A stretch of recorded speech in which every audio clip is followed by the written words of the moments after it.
So here we are again with the same old problem, 4,000 watch hours. It is a massive part of the monetization puzzle that you're struggling to figure out, and we think we might know why. Put simply, we think you might be focusing too much on this. What we're talking about here is the video content itself, the filming, the editing, the fancy graphics, the production quality. Absolutely, all of these things are important, but they're not everything. If you've been subscribed to and watching vidIQ for any length of time, you might guess what we're about to say next. What comes before video content? The title and the thumbnail. Both of these components are absolutely critical for getting viewers in the door, but those lead to views. And views, by themselves, don't lead to watch time. So what we're looking at today is what makes up the guts of your content, effectively a script. But just like a thumbnail and a title, you should be writing out the bulk of your script before you start recording, because then it makes this process so much easier. If you're no good at freestyling or get really nervous in front of camera, then sitting down and having a think about what you're going to say before you press record is a fantastic idea. Nailed it. Some people literally prefer to read a script word for word, and they may even use a teleprompter, which are now available for standard DSLR cameras. Other creators like to just prepare outlines, which gives them the flexibility to improvise on the spot.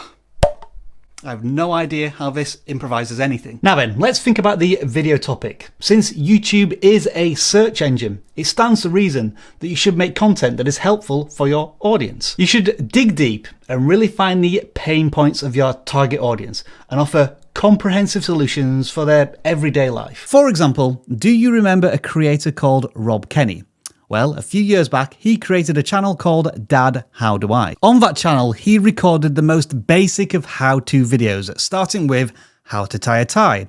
And that simple solution to an issue we frequently experience has gained him over 2 million views on that video alone. The Dad, How Do I channel now has over 4 million subscribers, and Rob has even written a book about his adventures. And all he did was provide a simple solution to a very common problem, but made it relatable to his audience. And that, in a nutshell, is basically what we do here at vidIQ. We help creators grow their own YouTube channels by sharing our knowledge, wisdom, experience, and a bit of motivation on top. But what we also know, and this is critical for watch time, people come back to watch more of our videos. If you stick around, we'll show you tips on how to do that. Once you've decided on that video topic and you have an idea, you can start building a script. And the first thing you need to pay attention to is the hook. You need to be creating videos that coax people in, within the first 8 seconds to be exact.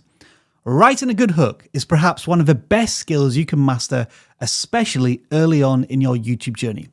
Your hooks should make your viewers feel something. They should be able to feel that you can relate to them. Come here. If I ever see you making a boring video intro ever again, you're finished on YouTube. Do this instead!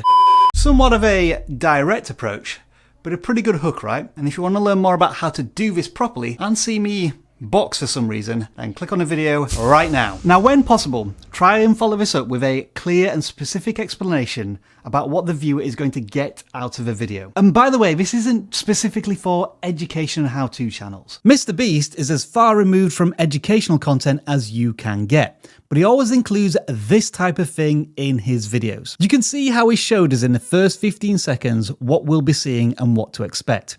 He's got us, the viewers, hyped up and actually delivered on his promises.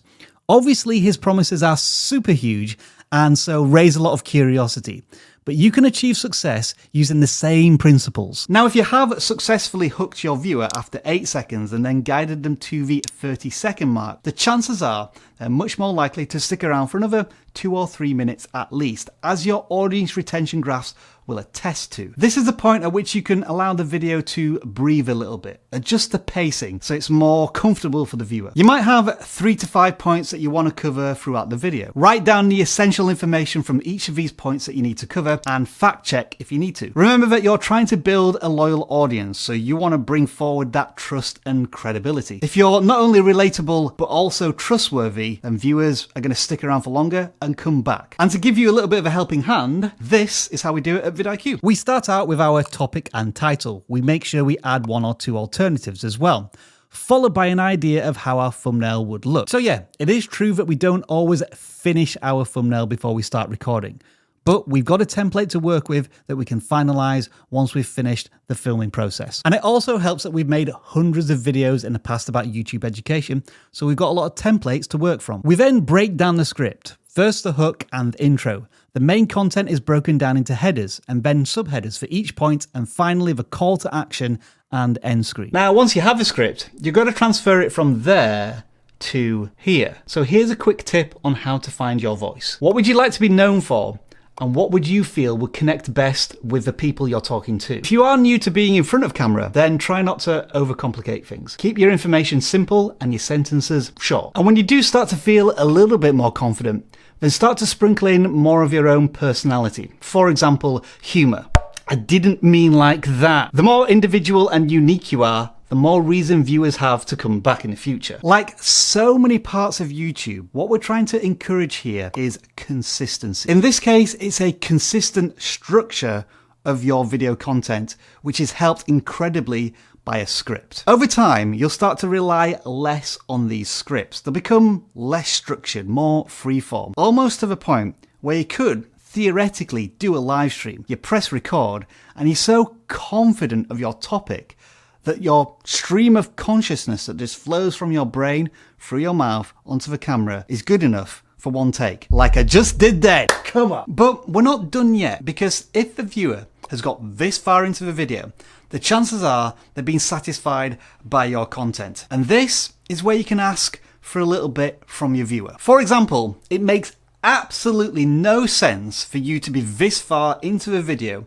finding value from it, and not be subscribed to the channel. So you need to fix that right now. And by the way, you know my personal thoughts on subscribers. I'm just saying it because it was in the script. But if you did want your viewer to do something else, say sign up for a newsletter, or potentially download vidIQ, or buy a course or a product, because they're so far into the video, they're likely to be much more engaged and more willing to listen to what you, the creator, have to offer. Have a think back to a time when you've been influenced by a call to action from one of your favorite creators, and share that experience in the comments below. And now you've got the viewer to do something within your video. Where do they go next? Well, if they're still watching the video, they're still on YouTube, and YouTube wants you, the creator, to keep them on the platform. So send them to another one of your videos. Have just one end screen element direct the viewer to another video like this. Now that you're a pro at writing scripts that keep people watching your videos for longer to get you towards 4,000 watch hours, why don't you check out this video that will get you to that other monetization milestone, 1,000 subscribers. Script read, job done.